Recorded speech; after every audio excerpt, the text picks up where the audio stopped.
अस्सलामुअलैकुम नाजरीन। पिछली किस्त में आपने देखा तमाम सिपाही शहजादी ओफिलिया का पीछा कर रहे थे कि इतने में कौनूर वहां पर पहुंच गया था। फिर वो अचानक से शहजादी ओफिलिया को पकड़कर साइड पर कर लेता है। इस तरह सिपाही आगे बढ़ गए थे।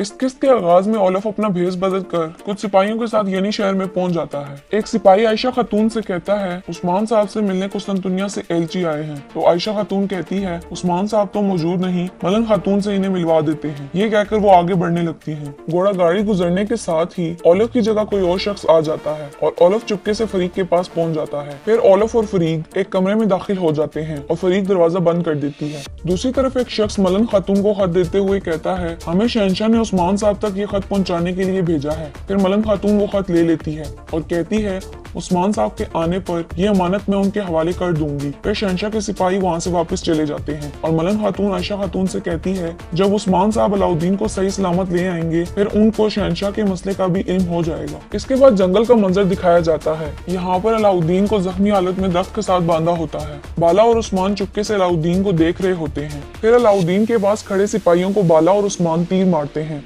फिर तमाम सिपाही हमले के लिए आगे बढ़ जाते हैं। फरीक के सिपाही भी चुपके से ये सब देख रहे होते हैं। फरीक का आदमी सिपाहियों को हमला करने का कहता है तो तमाम सिपाही तीर बरसाने लगते हैं और हमले के लिए आगे बढ़ जाते हैं। इस तरह लड़ाई शुरू हो जाती है। दूसरी तरफ बैंगी खातून अपने भाई के पास बैठकर रोते हुए कहती है मैंने तुम्हें अपने बेटे की तरह पाला है मगर मैं अपनी वालदा से किया गया वादा पूरा न कर पाई। औफ्तन साहब भी वहाँ पर मौजूद होते हैं और बैंगी खातून को हौसला देते हुए कहते हैं रोइए मत, बहादुर शहीद हुआ है, रोना मुनासिब नहीं है। ये सुनकर बैंगी खातून अपने भाई के चेहरे पर चादर देते हुए कहती है ये रोने का वक्त नहीं है बल्कि इंतकाम का वक्त है। फिर बैंगी खातून औफ्तन साहब से कहती है अगर उस्मान ना होता तो मेरा भाई मेरे पास होता, उस्मान ने मेरे भाई की जान ले ली। तो औफ्तन साहब कहते हैं उस्मान साहब का क्या कसूर है, बहादुर को मैंने भेजा था और मैंने ही उसकी जिम्मेदारी ली थी, इस सब का कसूरवार मैं हूँ। बैंगी खातून औफ्तन साहब से कहती है अपनी आंखें खोलें, इस सब का मुजरिम उस्मान है, उसके काफिरों के साथ मुआहिदों की वजह से ये सब हुआ है और जल्द ही ये सब आपकी जान लेने की कोशिश करेंगे।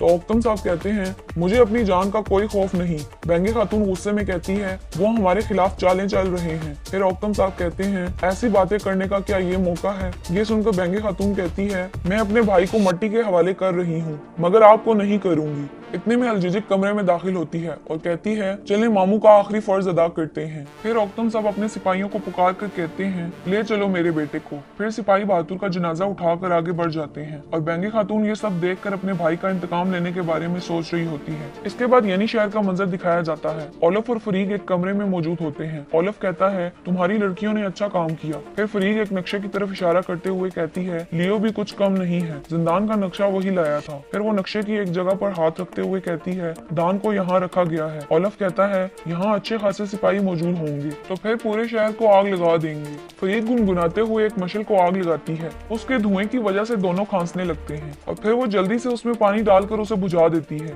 ये देखकर ओलफ काफी ज्यादा खुश होता है और फरीक से कहता है तुम मेरी सबसे बड़ी ताकत हो। इसके बाद जिंदान का मंजर दिखाया जाता है। यहाँ पर फरीक के सिपाही जिंदान में मौजूद मशल को आग लगाते हैं। फिर जिंदान में मौजूद सिपाही बेहोश हो जाते हैं और दान मुस्कुराते हुए कहता है तो ओलफ आ गया। फिर वो खुद भी बेहोश हो जाता है। दूसरी तरफ लड़ाई जारी होती है। उस्मान और उसके सिपाही फरीक के सिपाहियों से लड़ रहे होते हैं। अलाउद्दीन भी उनके साथ मौजूद होता है। फिर उस्मान अपने सिपाहियों को पीछे हटने का हुक्म देता है। ये सुनकर तमाम सिपाही तीर मारते हुए पीछे हटने लगते हैं। फरीक के सिपाही उनका पीछा करने लगते हैं। इसके बाद जिंदान का मंजर दिखाया जाता है। ओलफ और फरीक अपना भेष बदल कर अंदर दाखिल होते हैं। फिर फरीक ओलफ को शीशी में मौजूद कोई चीज सुंघाती है ताकि वो बेहोश न हो। तो ओलफ कहता है मुझे तुम्हारी यही अक्लमंदी पसंद है। इसके बाद वो सिपाहियों के हाथों से चाबी लेकर जिंदान को खोलते हैं और दान के पास जाकर उसे भी वो चीज सुंघाते हैं। इस तरह वो होश में आ जाता है। ओलफ दान की जख्मी हालत को देखकर कहता है उस्मान को इस सब का हिसाब देना होगा। दूसरी तरफ उस्मान और उसके सिपाही जंगल में आगे बढ़ रहे होते हैं। फरीक के सिपाही भी उनका पीछा कर रहे होते हैं। दूसरी तरफ कबीले में ओलफ और फरीक को देखकर सिपाही उन पर हमला कर देते हैं। इतने में मलन और आयशा खातून अपने सिपाहियों के साथ आकर लड़ाई करने लगती हैं। मलन खातून सिपाहियों को दरवाजे बंद करने का कहती है। इतने में लियो बारूद से भरा हुआ ड्रम नीचे फेंक कर उस पर तीर मार देता है। ये देखकर मलन और आयशा खातून साइड पर हो जाती हैं और फिर ड्रम फट जाता है। इस सब के दौरान ओलफ और फरीक वहाँ से भाग रहे होते हैं। फिर फरीक एक जगह पर जाकर अपना भेष बदल कर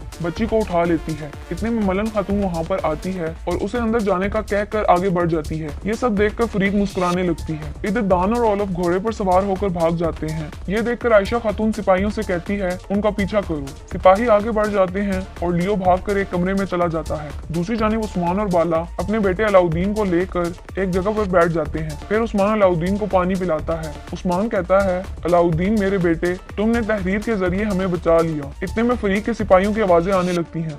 उस्मान और उसके सिपाही वहां से आगे बढ़ जाते हैं। दूसरी तरफ आयशा खातून कहती है वो लोग भाग गए, तो मलन खातून कहती है मगर अभी भी एक औरत और एक आदमी अंदर मौजूद हैं। फिर मलन खातून उनकी हालत के बारे में सिपाहियों को बताती है कि आदमी का कंधा जख्मी है और औरत का चेहरा ढांपा हुआ होगा। सिपाही उनकी तलाश में आगे बढ़ जाते हैं। इसके बाद मलन खातून खून के निशान के पास जाती है। फरीक लियो से कहती है तुम जख्मी हो गए हो, पीछे कोई सुराग तो तुम नहीं छोड़ आए? तो लियो कहता है नहीं। फरीक उसके जख्मी हाथ से बहता हुआ खून देखती है और उसे सर से पकड़कर कहती है मैं तुम्हें ये खेल बिगाड़ने नहीं दूंगी। फिर फरीक अचानक से एक खंजर निकाल कर उसकी गर्दन में घोंप देती है।